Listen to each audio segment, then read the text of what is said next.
Welcome to September's vlog. Hope you're all well. Hope you're keeping positive as well.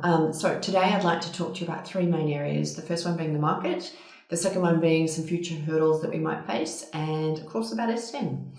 So first of all, the market unemployment rate as recorded in July is sitting at 4.6%. That's a 12-year low. And even according to our Treasurer, Josh Frydenberg, that is a concern. The main reason it's a concern is because the underemployment rate is sitting at 8.3%. Of course, that takes into account the fact that you might be employed but not working at capacity. All the sort of guesstimates and estimates and research is sort of saying that the real unemployment rate is sitting at 6%. So let's bear that in mind, especially given that that was what was reported in July and we're now sitting in September. So the other thing to keep you in the loop about, since we went into the shutdowns, most businesses and companies had kept hold of their staff, which was just fantastic to see. I think we learnt from last year, except for the last couple of weeks. So the last couple of weeks, we have seen some redundancies creep through, and they're not mass redundancies at all, but they certainly give cause for concern. So I mentioned that to you just to keep you aware of what is happening in the market. And it seems to me that there are extremes in industries. So the industries that are doing well from our count is medical, pharma and tech. And some of the areas that are struggling are professional services, construction. They're the areas that, not all obviously, but there's sort of some of the areas that are creeping in to start to have some redundancies that are coming into play. So for the future, and my goodness, I can't wait for that.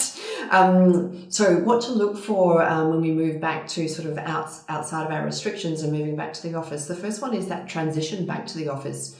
So I don't know about you, but I feel like you might be the same. The shutdowns and lockdowns that we're experiencing this time around from last year feel so vastly different, and people are feeling different about it all as well. So what I'm seeing in the research and the articles and the podcasts that I'm listening to, there's a slight change in attitude of employees to go back to the office environment, and that is pretty much centered around well-being. It's centered around health concerns and just the transition of getting so used to working from home. So I mentioned that to you because we need to bear that in mind if your plan is to go back to the office, and whether that's a hybrid model, short-term or a long-term option, let's keep that in mind.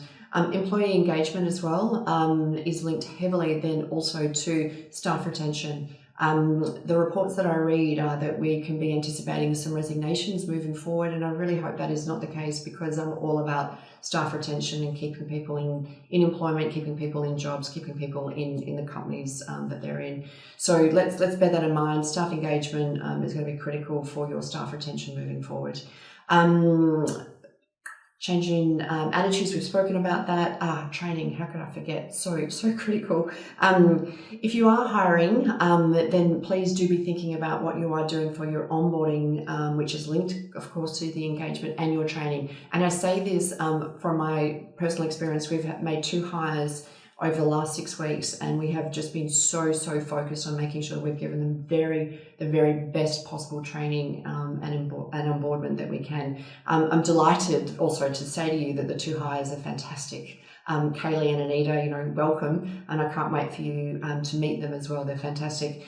On that point, probably to reiterate, as a recruiter, of course, this is what I live by, but to encourage you as well, just that cultural fit when you're hiring, it just makes a world of difference. And we certainly have that, with everyone we put in at EST10 and hire at EST10, but Kaylee and Anita, it's a joy to have been training with them. So I would encourage you to do that for yourself as well. And now is probably the time to hire. I mention that because, and I'm always just very transparent about these times. Now is the time to hire because there are businesses that have stopped hiring. So if you want to have access to a talent pool before it gets constricted and tightened again, because it will absolutely do that, the moment we start to go back into the office and people start to feel more confident, hiring is going to go up and it's going to be more competitive. So if you're thinking about that, if it's in your business plans, if you're thinking about doing it in the new year, maybe think about bringing that forward instead. Now to EST10. Lots to share with you. So what we have been doing and focusing on during this lockdown, apart from recruitment, obviously, is making sure that we're keeping our own team motivated and engaged. And we've been doing, lots of different things on that. First of all, obviously, is the team meeting every morning, keeping people engaged with team events virtually, obviously. And we've been doing things like a step challenge. So we put that in place mostly for people to be healthy, for mental well-being as well, and also just to increase conversations around things that are non-work related. So one of the things we did do one week was buddy people up into teams and, get people to do 10,000 steps each, etc., which then meant that people were communicating outside of work about non-work activities and just communicating. So I don't know if that's something that you would like to do.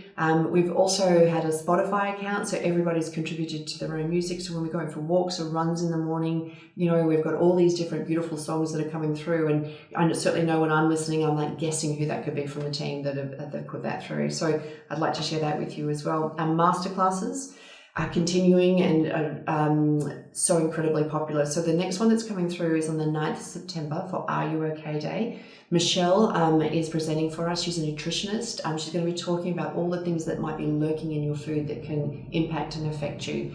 And so please keep an eye on socials for that. The next one after that is the 15th of September with Colleen, the ex-CEO of Sportsgirl. And she is going to be talking to us about burnout. So that's those two masterclasses are pretty exciting. Meditation, we've continued with these throughout September for you. They're on every Tuesday at 1:15. They're a quick 30-minute meditation, but incredibly powerful. And finally, just to share with you our survey, we've been doing surveys throughout the whole of the pandemic, and this will be the third one that we're doing. If you would like to contribute, we would so love that. And if you've seen that, we've done that at the timing right now for Are You OK, because we're wanting to release the results pretty soon, as soon as they come out. So I hope that helps you. I'm sorry if it was a little bit long, but there's so much to share with you. Once again, hope you're all doing okay. Reach out to us if you need anything. Of course, recruitment-wise, we're here. If you'd like to list a job or refer a candidate, please just give us a call. We'd love to hear from you. Thank you so much for listening. Bye.